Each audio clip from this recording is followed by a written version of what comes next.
சுரேஷ் தீவிர விரதம் மேற்கொண்டு சபரிமலைக்கு பயணத்தை துவக்கினார். மலையில் ஏறத் தொடங்கிய போது சுரேஷ் திடீரென்று ஒரு தலைச்சுற்றலை உணர்ந்தார். அவன் கால்கள் நடுங்க மூச்சு விட முடியாமல் தடுமாறினான். வயிற்று வலியால் துடித்தான்.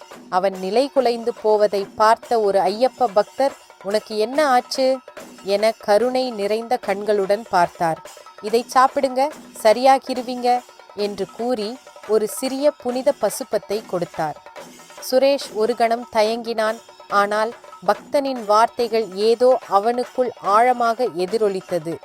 பசுப்பத்தை சாப்பிட்டார். கிட்டத்தட்ட உடனடியாக அவரது வலிமையும் உயிர் சக்தியும் திரும்பியது.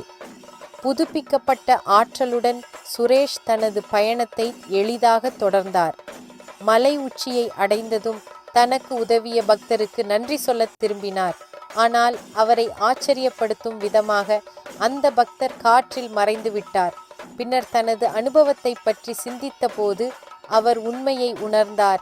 அது வேறு யாருமல்ல, ஐயப்பசாமி.